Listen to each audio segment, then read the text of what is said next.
بنات وستات كتير ورجاله كمان نفسهم يتجوزوا، نفسهم يكونوا عرسان السنه دي. تيجوا اقول لكم على ورد بسيط نعمله في رمضان ونبتديه كلنا مع بعض، وكل واحد ان شاء الله بيدور على نص التاني يتبع معانا الورد ده، ونشوف بعد رمضان على العيد كده الافراح وهي بتقام والليالي الملاح. هقول لكم على حاجه، تعالوا ناخد اسم الودود.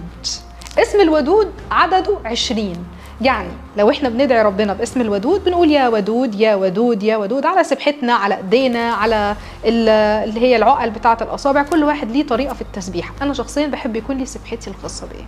لو حطينا اسم الودود 20 مره، وبعد ال20 مره دي قرينا سوره الرحمن 3 مرات. سوره الرحمن يا جماعه فيها من الاسرار، يعني انا مش عايزه اقول لكم قد ايه اسرارها كبيره واسرارها جميله، وفي الاول وفي الاخر من اجمل الصور، وبيسموها عروس القرآن. انا شخصيا دي من اكتر الصور اللي بتريح معايا وبتخليني اعرف انه فعلا فبأي آلاء ربكما تكذبان. كلها دلائل تخلينا فعلا نشوف في خلق الرحمن، ونبقى فعلا يعني زي ما مش عارفه اقولها لكم ازاي، بس بنبقى شايفين زي ما تكون شايف كده ربنا في كل حاجه حواليك. تحس ان هو موجود في كل حاجه فعلا حواليك، موجود في قلبك، موجود في صحتك، موجود في حياتك، موجود في وشك، موجود في الناس اللي حواليك، موجود في النور اللي بيبقى مالي بيوتنا في رمضان، موجود في لمة العيلة، موجود في الحب، موجود في العطاء، في الرزق. ربنا موجود في كل حاجة. سورة الرحمن من كتر حلاوتها ولو ركزت فيها وانت بتقراها هتحس ان انت هتبقى حاسس فعلا باسم الرحمن. تعالوا ناخد اسم الودود 20 مرة، بعدها نقرأ سورة الرحمن 3 مرات ورا بعض، وندعي ربنا كلنا.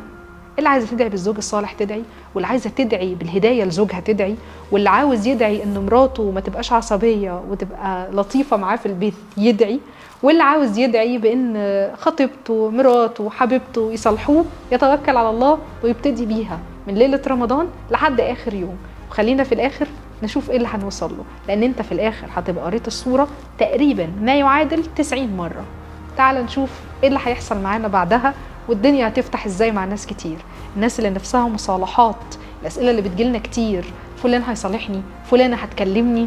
خلينا نعمل الورد ده مع بعض من اول ليله رمضان لحد اخر يوم، وكلنا نتفرج على المصالحات الحلوه وعلى الورود الحمراء الحلوه جدا اللي هتكون موجوده. عيدوا تاني عيد الحب، خلوه عيد فطر بعيد حب. استنونا فيديو جديد نتكلم فيه في حاجه جديده. شكرا لكم.